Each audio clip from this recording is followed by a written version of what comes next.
Chapter 5. The Ritual. Aaron sprinted barefoot across the cold grass, the air thick, something wet and sour. His son stood motionless at the tree line, framed by silver moonlight, staring into the forest. "Jamie!" he shouted. The boy turned slowly. His eyes looked wrong, dull, like someone else was blinking from inside them. "He's ready," Jamie said softly. Then he turned and walked into the woods.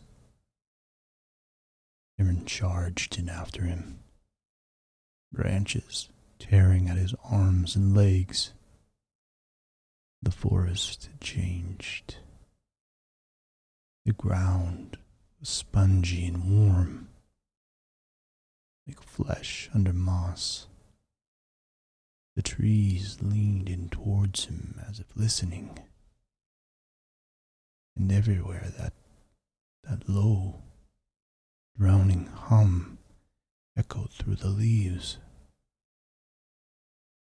Jamie's tune, manipulated, layered, hundreds of voices humming in unison. Aaron pushed deeper, the flashlight in his hand sputtering, and then he saw it, clearing. The one from before, but now it was full. Dozens of townspeople stood in a circle, barefoot, eyes glazed over, faces familiar. Alman, Rosier, even the high school principal staring ahead in silence. In the center stood Jamie, and beside him, Red Ron. The dog was changing. His body swelled and twisted, like a shadow pulled through broken glass. His spine rippled as limbs bent backwards. His mouth hung open, wide as a bear trap, drooling and black. Oily substance that hissed against the earth. And from the trees behind him, they came. Not walking, not crawling, but sliding, twitching, unfolding. Towering things with bark or skin and face, like screaming masks.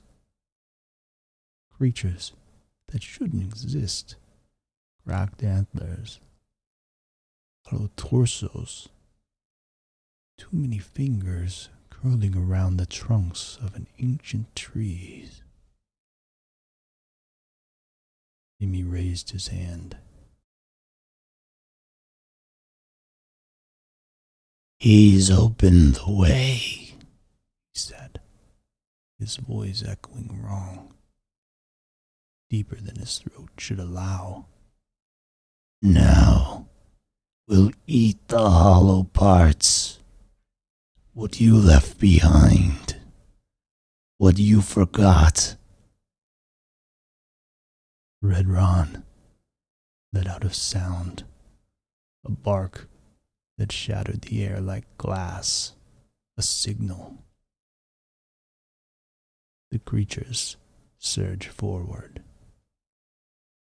Aaron turned to run, but the woods shifted around him.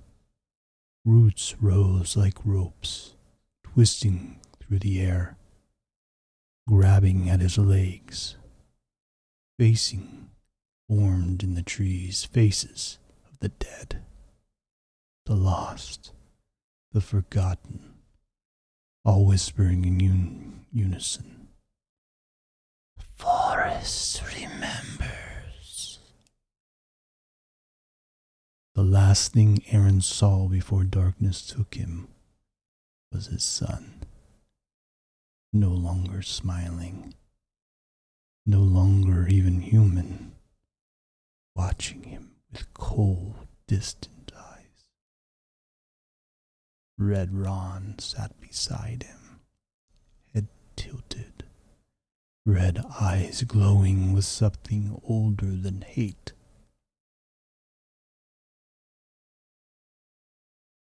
3 weeks later, Elder Hollow is gone. The roads are swallowed. The satellite images, only trees, no structures, no people, no evidence that anything was ever there. And campers talk about strange lights, natural humming at night,